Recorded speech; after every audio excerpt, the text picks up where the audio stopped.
Hey, you guys, I'm Stacy J. Welcome back. It's our last week of discussions, and this week we're talking about George Marsden's outrageous idea of Christian scholarship.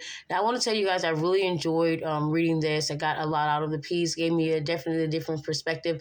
As a Christian, I'm always toiling with whether or not my biblical worldview is a part of my curriculum and my instruction, and I'm trying to work really hard to kind of keep that at bay, especially working in the public school system. I work at a high school, and so I kind of sympathize with Marsden's argument and see its relevance. However, I do have just one criticism in which I'll get to at the end.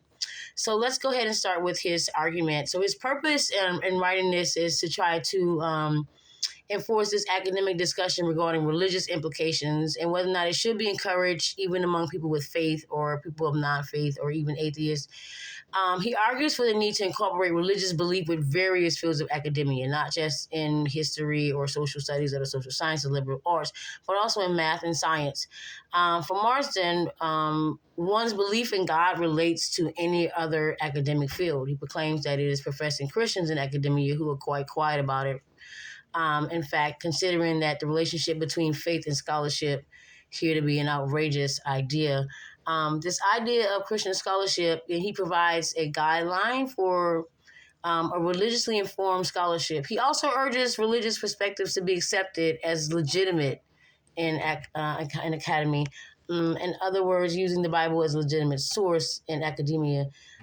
He observes that restraining of religion in academies' reaction to a long establishment of Christianity in higher education. For some time, there's been a debate.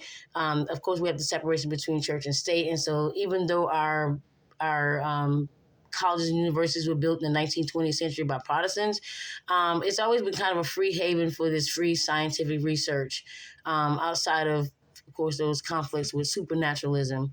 Universities aren't opposing Christianity, rather they're using scientific advancement to achieve this moral and Christian idealism, is what he's arguing here.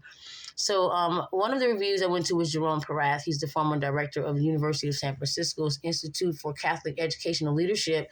Marsden suggests that as a scholar, he worked out of a particular ideology. He feels compelled to identify the ideology because it's significant to the idea he expressed.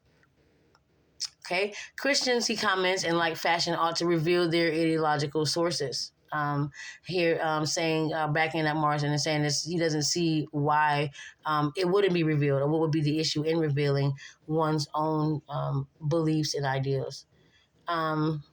Perath adds that Marsden rightly points out that higher education has accepted the truth of the statement that only truth worth discussing is that which is demonstrated through the sciences, even though that statement itself isn't supported with any type of truth or evidence.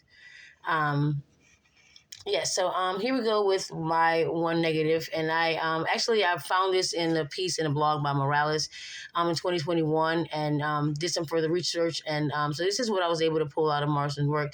Marsden reveals in his piece that if there is a flaw, that he spends more time actually answering his critics, defining what faith-informed scholarship is, but he doesn't give enough time to discuss what faith-based scholarship would have to offer.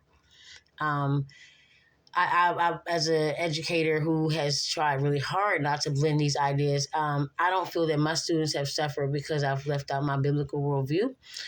Even though I feel like it's really hard to delineate, I think that if my students were asked, they probably could tell that I'm a Christian because of how my relationship to them. However, that's not specific in my engagement with them in our activities in class, and I try to make sure that it's hidden. So I definitely understand the points of the book. This was definitely a great piece to get at the end of this particular class as I move forward into my my work in public history to try to make sure I have a clear vision of what I want to do about presenting my religious background.